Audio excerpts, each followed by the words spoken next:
All right, back live tonight here on In Focus. Chairperson of the Portfolio Committee on Police, Ian Cameron, has welcomed the decision by the South African Police Service to fire Western Cape Head of Crime Intelligence, Mzwandile Tiyo. Tiyo is accused of using intelligence to track down individuals who had stolen his laptop and firearm, subsequently assaulted them. Security expert Willem Els joins us now for more on that conversation. Willem, good to have you, and thank you very much for your time. Do you have a handbook on police accountability, oversight and integrity, especially in the intelligence environment, where in just 1 week at least we've seen 4 intelligence officers being caught for misconduct, and now a head in the Western Cape being sacked? Good evening to you, Tabo. Yes, it is encouraging to see that the police has started to act against these elements, and we saw, as you rightly mentioned, that the 4 members of the crime intelligence service have been arrested, but also we see now that the commander of the Western Cape crime intelligence has been actually fired because of misconduct. And that is very encouraging, because for long we've been promoting that, the police there must be penalties, there must be consequences for even your intelligence fraternity. And that doesn't only count for your crime intelligence, that goes for your other intelligence services as well, because, they are currently revising and updating the Intelligence Act because of to address some of these discrepancies and also the lapses in the court, in the law. But at the end of the day, we have to take it more seriously, because we can't afford for our intelligence services to keep on defaulting on us. Yeah. How difficult a task is that job of removing those who were appointed maybe for nefarious motives, and they might be highly skilled, others in some instances, but lack integrity in their approach? How difficult would be the process of removing them, and how vulnerable does that then therefore leave the system? Well, in the first place, to actually remove any senior or any civil servant from service, there are processes to be followed, and those processes are meticulous. You have to really go through all of them, and it's a long process that has to be followed. But at the end of the day, you need political will to do that, especially when you are facing a case with a very senior officer, like in this case.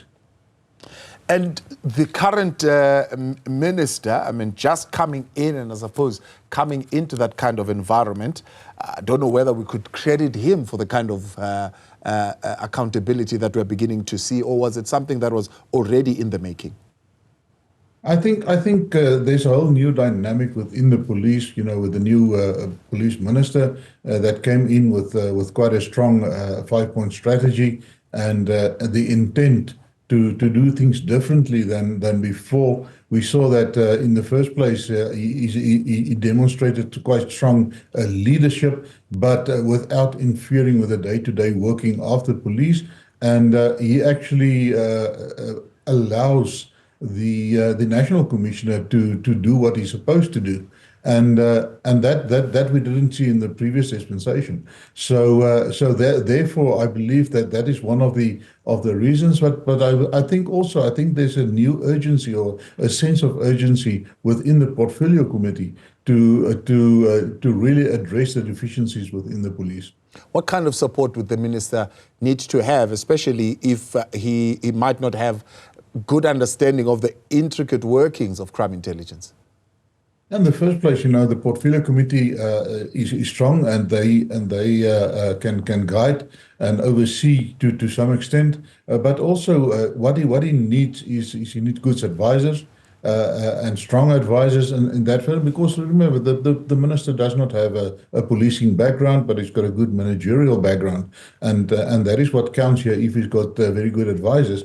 but also then he needs a very strong team within the police that's got a zero tolerance to corruption, as the minister indicated he has. And that is very, very important, because at the end of the day, the police have to start to take ownership. Our crime rates are really through the roof. Things are not well in the police. And it's going to take some tough decisions and some out of the box thinking in order to turn the ship around. And we will have to not only have the political leadership and the political will to do it, we going to have a demonstration from your operational command that they are serious to tackle this problem. Yeah, your institution before had pointed out, for example, one of the key things to turn around crime intelligence, certainly to get rid of the rot, would be to have a thorough vetting system in place. How is our vetting system doing? Our vetting system is not what it's supposed to be. It needs to be much stronger. I mean, not very long ago we had quite serious senior officers that were not had access to these sensitive files, but they were not vetted. So, and that vetting is not a once-off process. You need to vet these people, and then you have to continue with your lifestyle audits, etc., especially when you're working in the intelligence environment, where you have to have a zero tolerance towards corruption, especially in the wake of what happened in the past within our crime intelligence service. Yeah, an independent kind of structure, would that be in line? I think yeah.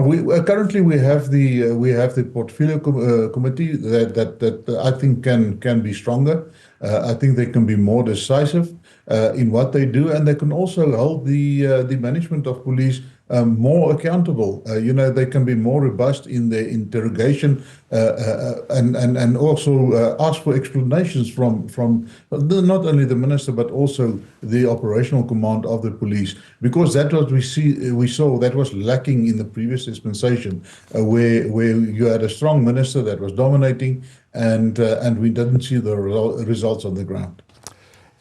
Willem, we appreciate your time. Thank you very much for coming on. Willem Els, Senior Training Coordinator for the Institute there for Security Studies.